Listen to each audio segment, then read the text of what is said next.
शहर बेमिसाल में बस मुझको छोड़कर हर शख्स लाजवाब है, हर शख्स बाकमाल है। उर्दू अदब से दिलचस्पी रखने वाले सामईन और नाजरीन को हम इस चैनल में खुशामदीद कहते हैं। शहर बेमिसाल बानो कुद्सिया का एक शोहराए आफाक नॉवेल है, जिसकी कुछ एक साथ इस चैनल पे अपलोड कर दी गई हैं और वो प्लेलिस्ट में मौजूद हैं। इस चैनल को सब्सक्राइब कर लीजिए, बेल आइकन को प्रेस कर दीजिए ताकि हर आने वाली वीडियो आप तक सबसे पहले पहुंच सके। तो चलिए आज की एपिसोड स्टार्ट करते हैं। रफ्ता रफ्ता अहाते वाले चाचा ही के तवक्कुल पर ईमान ले आए। ये और बात थी कि गर्मियों में जब सारे चूल्हे आंगन में जलने लगते तो मासी जीवनी की जान पर बन आती। शाम को जब मन छटियों की आग चटाख पटाख शोले छोड़ती, सारे आंगन में गरम थापियों की गोबर मिली खुशबू उठती तो मासी जीवनी भी चारपाई खड़ी करके चूल्हे के पास आ बैठती। उसके बघार में कुछ ऐसी इश्तिहा अंगेज खुशबू उठा करती थी कि हमल वालियों का जी फौरन खट्टी मीठी चीजों के लिए फड़क उठता। एक रोज नानी अम्मा इसी बघार की खुशबू पर उठी और सीधी मासी जीवनी के चूल्हे पर जा पीढ़ी घसीट कर बैठ गईं। ये इतना बड़ा देगचा उपलों पर सू सू कर रहा था। नानी अम्मा ने मासी से पूछा, मासी आज क्या चढ़ा रखा है? तेरे लावन से तो खाए पर भी भूख लगाती है, पेट वाले भी मांगने लगते हैं। मासी जीवनी बोली, कुछ भी नहीं, बच्चे कितने दिनों से खिचड़ी के लिए जिद कर रहे थे, सो इसी का बिगाड़ दिया है अभी।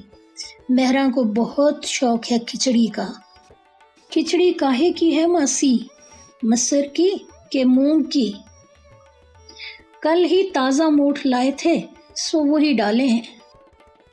नानी अम्मा का कहना था कि इसीलिए अम्मी को मूठ की खिचड़ी इस कदर पसंद है क्योंकि उस रोज उन तक मासी जीवनी का बिगाड़ जा पहुंचा था। नानी अम्मा और मासी जीवनी की बातें कहीं मेहरा ने सुन ली।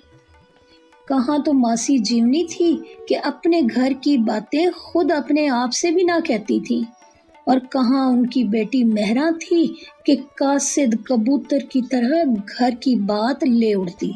उल्टी मत की लड़की खिचड़ी का सुनकर भागी भागी नत्थी मिरासन के यहाँ जा पहुंची। नत्थी हर जुमेरात को अहाते में रोटी लेने आया करती थी। अहाते वाले सभी उस पर तरस खाते थे, लेकिन मासी जीवनी का तो मामूल था कि हर जुमेरात को अंधी मिरासन के लिए जरूर एक आध रोटी पका छोड़ती। मेहरा ने जाने जाकर क्या जड़ा कि बड़ा सा सिल्वर का टेढ़ा मेढ़ा कटोरा उठा, लाठी टपकती होंकती हाँकती नत्थी भी आ पहुंची। ये पहला दिन था कि जीवनी के हाथ से सब्र का पैमाना छूट गया। पहले तो अंदर ले जाकर मेहरा की कमर में 2-4 धमोके दिए, पसली में मुक्कियां रसीद की, फिर पट्टी सर पर रखकर यूं रोने लगी जैसे कोई मर गया हो। बड़ी देर मासी जीवनी का तमाशा नानी अम्मा खड़ी देखती रही। जब आंसुओं की बाढ़ रुकी और हिचकियों का तार बंधा तो नानी अम्मा ने निहायत मिन्नत समाजत से इस कहरमानी की वजह पूछी। पहले तो जीवनी टालती रही, फिर बोली, देखती नहीं हो नत्थी बाहर देगचे के पास बैठी है। नत्थी? फिर क्या हुआ मासी? तो उसको क्या दूं? अपना कलेजा?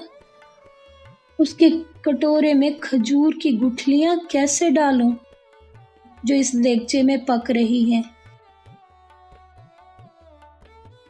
गुठलियों से भरा देगचा کھچڑی بننے سے تو رہا۔ رشیدہ کو آج نہ جانے کیوں ماسی جیونی کی یاد آ رہی تھی، جسے اس نے کبھی دیکھا بھی نہ تھا۔